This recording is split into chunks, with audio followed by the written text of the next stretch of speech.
எங்களுடைய பயணங்களின் போது கூட இருக்கீங்க. யாருமே பகிர்ந்து கொள்ள முடியாத எங்களினுடைய வருத்தங்களின் கூடவும் சோகங்களின் கூடவும் எங்களினுடைய தாய்மடியாக உங்களினுடைய இசைதான் திரும்ப திரும்ப இருக்கிறது. எல்லாருக்கும் வணக்கம். ஒரு 7லேருந்து 10 நிமிஷம் மட்டும் பேச சொல்லியிருக்காங்க. எங்க நடுவர் சாலுமன் பாப்பையா பெல் அடிக்க இங்க இல்லை, இருந்தாலும் அந்த நேரத்துக்குள்ள குறித்த நேரத்துக்குள்ள நான் முடிச்சிருவேன். இந்த மேடையில் இருப்பது மெய்ச்செலிர்ப்பை ஏற்படுத்துகிற ஒரு அனுபவமாக இருக்கிறது. தேவதேவனுடைய ஒரு கவிதையோடு ஆரம்பிக்கிறேன். இந்த இலைகளுக்குள் பொதிந்திருக்கும் நடனத்தை கண்டுகொள்ளுவதற்காக எவ்வளவுதான் இந்த இலைகளை கைப்பற்றினாலும் இலைகளைத்தான் பற்ற முடிகிறதே ஒழிய அந்த நடனத்தை கைப்பற்ற முடியவில்லை என்ற தேவதேவனுடைய ஒரு கவிதை இருக்கிறது. ராஜா சாரனுடைய இசையை பற்றி சொல்லுவதற்கு இதைவிட பொருத்தமா வேற எந்த கவிதையும் இருக்க முடியாது. அந்த இசை அமைக்கப்பட்ட பிறகு அதை கூறு செய்து இந்த இன்ஸ்ட்ருமெண்ட்ஸை யூஸ் பண்ணியிருக்காரு, இந்த ராகத்தை உபயோகப்படுத்தியிருக்காரு, இப்படியெல்லாம் செஞ்சிருக்காரு என்று எவ்வளவுதான் அதை அணுகி சென்றாலும் அணுக முடியாத ஏதோ ஒன்று அந்த இசையில் இருந்து கொண்டே இருக்கிறது. அதுதான் என்னை போன்ற லட்சக்கணக்கான பேரை ராஜா சார் அவர்களினுடைய இசை மேதமைக்கு முன்னால் விம்மலோடு கைகூப்பி நிற்க வைத்திருக்கிறது. முதலில் தன்னுடைய வாழ்க்கையை படமாக எடுக்க அனுமதி தந்ததற்காக ராஜா சார் அவர்களுக்கு நன்றி. இந்த இடத்துல கேமராக்கள் அதிகமாகவும் உட்கார்ந்திருப்பவர்கள் குறைவாக இருக்கிறதுனால நீங்க ரொம்ப கைத்தட்டலன்னு நினைக்கிறேன். ஆனா கைத்தட்டலாம், பரவாயில்ல. எங்களுக்கெல்லாம் அவருடைய மியூசிக் ஒண்ணுதான் தெரியும். உலகத்தர இசை அப்படிலாம் சொல்லுவாங்க. அந்த உலகத்தர இசை இங்க இருக்குன்னு வச்சுக்கோங்களேன். எங்களுக்கு ராஜா சார் இசை இங்க இருக்கு, அவ்வளவுதான் எங்களுக்கு தெரியும். என்ன சார் எங்களை செய்யறீங்க? எங்களுடைய பயணங்களின் போது கூட இருக்கீங்க. யாருமே பகிர்ந்து கொள்ள முடியாத எங்களினுடைய வருத்தங்களின் கூடவும் சோகங்களின் கூடவும் எங்களினுடைய தாய்மடியாக உங்களினுடைய இசைதான் திரும்ப திரும்ப இருக்கிறது.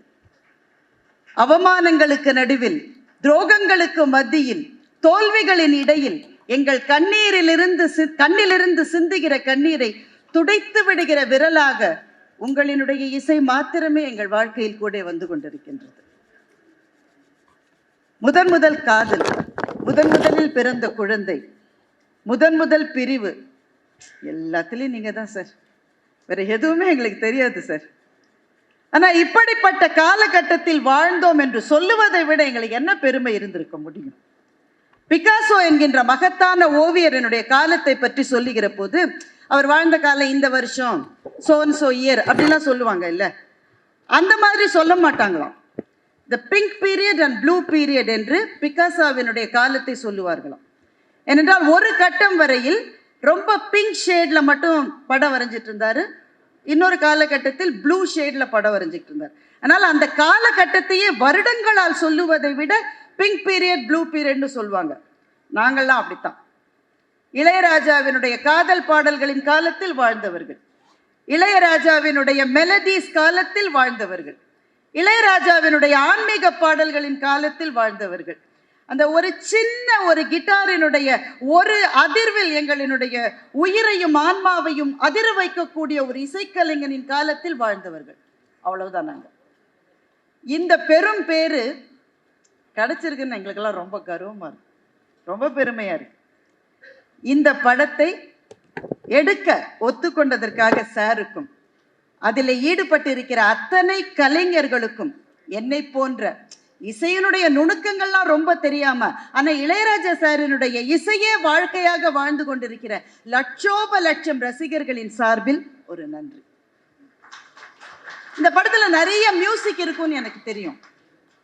அதை பற்றி பேசுறதுக்கு தனியா ஒரு அவையே எங்களுக்கு வேணும். எவ்வளவு சொல்லலாம் இல்ல, எவ்வளவோ சொல்லலாம். ராஜபார்வை படத்துல வார்த்தைகள் இல்லாமல் அந்த ஒரு சின்ன இன்ஸ்ட்ருமெண்ட்ஸ் மாத்திரம் வைக்கிற அந்த ஒரே ஒரு காட்சியை எடுத்துக்கங்களேன். ஒரு வயலினோடு அது ஆரம்பிக்கும். அந்த வயலினோடு எங்கிருந்து வீணை வந்து சேர்ந்தது? குழல் எப்போது இணைந்தது? ஸ்ட்ரிங்ஸ் எப்போ கொடுக்க ஆரம்பிச்சாங்க? கிட்டார் எப்போ வந்தது? தபலா எப்போ வந்தது? அதெல்லாம் எங்களுக்கு தெரியாது சார். நாங்கள் அந்த இசையிலேயே ஐக்கியமாகி அதோடு பயணப்பட்டு அது முடிந்த பிறகு ஆமா இல்லை, வீணை கூட வந்ததில்லை, கிட்டார் கூட வந்ததில்லை, இதெல்லாம் பின்னாடி வர்ற அனாலிசிஸ். ஆனால் அந்த இசையில் இருக்கிற போது இந்த உலகத்தில் 2 பேர் தான் இருக்கிறோம், நானும் ராஜா சாரும். அது கூட இல்லை, இந்த உலகத்தில் அவரோட இசை மாற்றம்தான் இருக்கு, வேற எதுவுமே இல்லை. அடிப்பெண்ணே பொன்னூஞ்சல் ஆடும் இளமை, அந்த பாட்டு எல்லாருக்குமே ஞாபகம் இருக்கும். அந்த பாட்டு இளமையை கொண்டாடுகிற ஒரு பாடல். அந்த பாடல்ல ஷோபா நடிச்சிருப்பாங்க. பாட்டெல்லாம் முடிஞ்சிடும். அடிப்பெண்ணே அடிப்பெண்ணேன்னு சொல்லி ஜென்சி பாட்டை முடிச்சிருவாங்க. அதற்கு பிறகு ஷோபா காட்சியில வருவாங்க, அவங்க கூட விலகிடுவாங்க. ஆனா அதற்கு பிறகு ஒரு ஜலதரங்கம் ஒரு 28-30 செகண்ட் வரும். அதுதான் வாழ்க்கை, அதுதான் இளமை, அதுதான் இயற்கை, அதுதான் இசை. அதோடு கலந்து விடுகின்ற, அதுவும் நானும் வேறு அல்ல என்கின்ற நிலைக்கு எங்களை எடுத்து செல்லுகின்ற தெய்வீக கானம் தான் ராஜாசாரனுடைய கானம். இந்த படம் ஏன் முக்கியமானது அதை சொல்லிட்டு நான் நிறைவு செய்யலாம்னு நினைக்கிறேன். ஒரு இசை மேதையினுடைய வாழ்க்கையை சொல்லுவது எவ்வளவு முக்கியம்னு சொல்றதுக்கு நிறைய இசைக்கலைஞர்கள் இங்க வரப்போறாங்க. ஹேராம் படத்திலிருந்து இருக்கிற அந்த ஒரு சின்ன பிட்டை பத்தி 1 மணி நேரம் 2 மணி நேரம் அப்படியே ஒரு பேஷனோட பேசுகிற இசைக்கலைஞர்கள்லாம் நிறைய பேர் இருக்க போறாங்க. தம்பி தனுஷ் சாருடைய அந்த ரோல்ல நடிக்க போறாங்க. அதனுடைய பொருத்தத்தை 2 பேரும் அருகே அருகே உட்கார்ந்து இருக்கிற போது பார்த்தா எனக்கு ரொம்ப வியப்பா இருக்கு. இதை விட ஒரு நல்ல சாய்ஸ் இருக்க முடியுமான்னு எனக்கு தெரியல. தம்பிக்கு என்னுடைய மனப்பூர்வமான வாழ்த்துக்கள். ஏன் இது முக்கியமானது? ஏன்னா ஒரு இசை கலைஞனாக அவர் அடைந்த உயரங்கள் அதை விட்டுறலாம். ஆனா ஒரு கிராமத்து மனிதனாக கிளம்பி தனக்குள்ளே இசையை தவிர வேறு எதையுமே கொண்டிராத, யாராலும் உதவி செய்வதற்கு வழியில்லாத ஒரு ஒற்றை இளைஞனாக, அல்லது ஒரு 2-3 இளைஞர், அவர் தம்பி இருக்காங்க, பாரதிராஜா சார் இருக்காங்க, இவர்கள் 3-4 பேராக யாரும் தூக்கிவிட இல்லாமல் தமிழகத்தின் தலைநகரத்துக்கு வந்து தன்னுடைய உழைப்பால் அர்ப்பணிப்பால் மாத்திரமே தமிழ்நாட்டின், இந்தியாவின், உலகத்தின் இசை அரங்குகளை வியக்க வைக்கிற, மலைக்க வைக்கிற ஒரு மனிதனுடைய வெற்றியை இந்த படம் சொல்ல போகின்றது. இது எத்தனை பேருக்கு என்னங்க அவ்வளவுதானே? இது எத்தனை பேருக்கு ஒரு ஊக்கத்தை கொடுக்கும்னு நினைச்சு பார்க்கறதுக்கு ஒரு பார்வை வேணும். நான் தனியா இருக்கேன், எனக்கு உதவி செய்யறதுக்குலாம் யாருமே கிடையாது, ஆர்வம் இருக்குங்க, ஆனா என்னங்க நமக்கெல்லாம் கிடைக்குமாங்க? இந்த மனநிலையில் நம்மை சுற்றி 1000 இளைஞர்கள், இளம் பெண்கள் இருக்கிறார்கள். இந்த படம் அவர்களுக்கு என்ன சொல்லும் என்றால், உனக்குள்ளே அந்த அர்ப்பணிப்பு இருந்தால், உழைப்பு இருந்தால் நீ எந்த உயரங்களுக்கும் போகலாம் என்று சொல்லுகின்ற ஒரு மனிதரின் வாழ்க்கையை இந்த படம் சொல்ல போகின்றது. அதனால்தான் இது தமிழ் சினிமா வரலாற்றில், இந்திய சினிமா வரலாற்றில், உலக சினிமா வரலாற்றில் மிக மிக முக்கியமான படமாக இருக்க போகிறது என்று நான் நினைக்கின்றேன். அதற்காக பிரார்த்திக்கின்றேன். ஒரே ஒரு சின்ன காட்சி, நிறைய பேர் சொன்ன காட்சி தான், சொல்லாம இருக்க முடியல இந்த மேடையில. அமரன் சாரு அதை பற்றி, அந்த காட்சியை பற்றி சொல்லியிருக்காங்க. அந்தால தெரியுதே வானம், அதுக்கு பின்னாடி என்னையா இருக்கு என்று கேட்கிற ஒரு இளம் காதலி, அவளுக்கு பக்கத்திலே இருக்கிற ஒரு காதலர். பாரதி ராஜா சார் அவருடைய படம் தான், முதல் மரியாதை படம். நீ ஓடு, நான் புல்லாங்குழல் வாசிக்கிறேன் என்று அந்த காதலர் சொல்லுகிறான். அந்த பெண் ஓட ஆரம்பிக்கிறார். அந்த இசை தொடருகிறது, அவ்வளவுதான், வசனம் கிடையாது. அதுக்கு பிறகு அவள் ஓட ஆரம்பித்து ஓடி போய் கொலையுண்டு துர்மரணம் கொண்டு கீழே விழுந்து கிடக்கிறவரை அந்த காட்சியில வசனம் கிடையாது, அந்த புல்லாங்குழல் மாத்திரம்தான். அது அவளோடு கூடவே பயணிக்கிறது. அவள் விழுந்து கிடக்கிறதை பார்த்து அந்த இளைஞன் அதிர்ச்சி அடைந்து அந்த புல்லாங்குழலை தூக்கி போடுறான். சார் அப்படிதான் காட்சி வச்சிருக்காரு. அது வானத்துக்கு போய் அந்த புல்லாங்குழல் மண்ணை தொடுகிறது. எனக்கு என்ன தோன்றுகிறது என்றால், அது வானத்திலிருந்து கீழே விழுந்த காட்சி அது ஒரு விஸ்வரூபம் என்று எனக்கு தோன்றுகின்றது. ஒரு அழகியலிலிருந்து மெய்யியல் வரையில் வாழ்க்கையை பார்க்கின்ற பார்வையை காட்டுகின்ற ஒரு இசைக்கலைஞனுடைய விஸ்வரூபமாக அந்த காட்சி எனக்கு தெரிகின்றது. எந்த இடத்துல எந்த சர்ப்ரைஸ் கொடுப்பாருன்னு யாராலையுமே கண்டுபிடிக்க முடியாது. தேவர் மகன் படத்துல கல்யாணத்துக்கு ஆசீர்வாதம் செய்ய போன ஒருவர் மாப்பிள்ளை ஆகிற காட்சி. அவர் தாலி எடுத்து கொடுக்க தான் போனாரு, ஆனா அவர் தான் மாப்பிள்ளையாரு. ஊருக்காக தன்னுடைய காதலை துறந்து விட்டு தாலி கட்ட போகிற அந்த இளைஞன் தாலியை கையில எடுக்கிற போது நம்ம என்ன எதிர்பார்ப்போம்? ஒரு நாதசுரம். நம்ம கல்யாணத்துல அதுதானே வாசிப்பாங்க. இங்கிருந்தோ ஒரு ஷெனாய் மியூசிக் கொண்டு வருவார். அந்த ஷெனாய் மியூசிக் அந்த காட்சி முழுவதையும் வியாபிக்கும். அந்த இளைஞனின் மனசுக்குள்ளே இருக்கிற ஒரு சோகம், ஆனா இதை ஊருக்காக நான் செய்யறேன் அப்படின்னு அவன் தனக்குத்தானே அந்த இளைஞன் வரவழைத்துக் கொள்ளுகிற தைரியம், இதெல்லாம் வார்த்தைகள் இல்லாமலேயே அந்த ஷெனாய் இசை நமக்கு கொடுத்து கொண்டே இருக்கும்.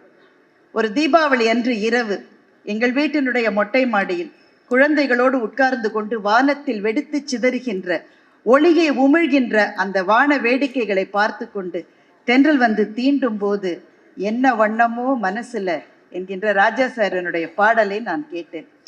அப்ப நினைச்சுக்கிட்டு இதுக்கப்புறம் எதுக்கு வாழ்க்கையில வேற எதுவுமே வேணாம், இது போறோம். அந்த அந்த இசை அப்புறம் நான் கூட இல்லை, அந்த இசை மாத்திரம்தான். அதுதான் கால காலங்களுக்கு வாழப்போகின்றது. ஒரு கலைஞனுடைய வெற்றி பயணத்தை இந்த படம் பேசும். ஆனால் அந்த வெற்றி என்பது ரோஜாக்களினாலான பாதைகள் மாத்திரம் அல்ல. இங்க இருக்கிற எல்லா கலைஞர்களுக்கும் அது தெரியும். அதுல முட்கள் உண்டு. சில சமயத்துல முள்ளு வெளியில தெரியும், சில சமயத்துல பூக்குள்ளேயே முள்ளு இருக்கும். காலை வச்சு சுருக்குன்னு குத்தின பிறகுதான் தெரியும். இந்த வலிகளோடு தான் கலைஞர்கள் வாழ்ந்து கொண்டு நம்மை ஆசீர்வதித்துக் கொண்டிருக்கின்றார்கள். ராஜசாரனுடைய ரமண மாலையில் பிச்சை பாத்திரம் ஏந்தி வந்தேன் பாடலை கேட்டு கண்ணில் தாரை தாரையாக நீர் வழித்த ஒரு வெள்ளைக்காரரை பார்த்து நான் கேட்டேன், வாட் டிட் யூ அண்டர்ஸ்டாண்ட்?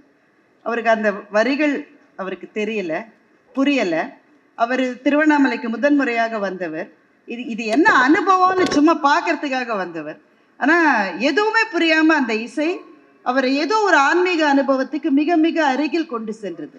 ஆன்மீகத்தில் அவருக்கு நம்பிக்கை இல்லாம கூட இருக்கலாம், ஆனா இந்த இயற்கையின் முன்னால், பிரபஞ்சத்தின் முன்னால் கட்டுண்டு கிடக்கிற ஒரு மாபெரும் உணர்ச்சி கொந்தளிப்பை மொழி தெரியாத ஒருவருக்கும் கொடுக்க முடியும் என்றால் அது சாரனுடைய இசை மாத்திரம்தான். அவருக்கு ஏதாவது செய்யணும்னு நினைச்சுதான் தனுஷ் சாரும் டைரக்டரும் இந்த பட தயாரிப்பாளர்களும் இதை கொடுத்திருப்பாங்கன்னு நினைக்கிறேன். எவ்வளவு செஞ்சாலும் போதாத ஒரு மாபெரும் உயர்வை நமக்கு கொடுத்திருக்கின்றார். காலங்கள் காலங்கள் காலங்கள் ஓட ஓட அவர் கவிதைகளோடு அவருடைய இசையோடு நாம் வாழப்போகின்றோம். அவருக்கு தமிழ் எவ்வளவு நல்லா தெரியும் அப்படின்றது ரொம்ப முக்கியம். பாரதி பாடுகிறான், நின்னை சரணடைந்தேன் கண்ணம்மா, பொன்னை உயர்வை புகழை விரும்பும் என்னை கவலைகள் தின்னத்தகாதென்று விடுமையும் அச்சமும் மேவி என் நெஞ்சில் குடிமை புகுந்தன கொன்றியவை தீர்த்தன நின்னை சரணடைந்தேன். இந்த பாட்டுக்கு அவர் போட்டிருக்கிற மியூசிக்கை ஒரே ஒரு தடவை கேட்டு பாருங்க.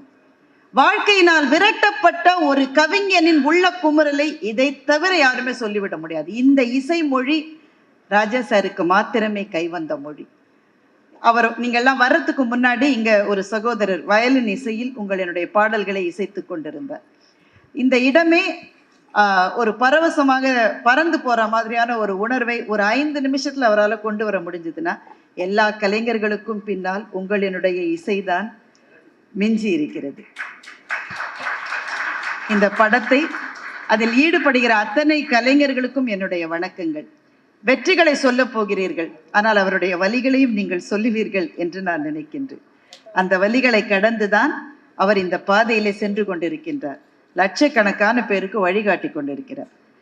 அந்த பாடல்கள் வந்த போது பிறந்தே இராத அல்லது அந்த பாடல்கள் வந்து 20 வருஷங்களுக்கு பிறகு பிறந்த எங்களுடைய மகள்களும் மகன்களும் அந்த பாடல் இப்போது கேட்டாலும் துள்ளி குதித்து கொண்டிருக்கிறார்கள்.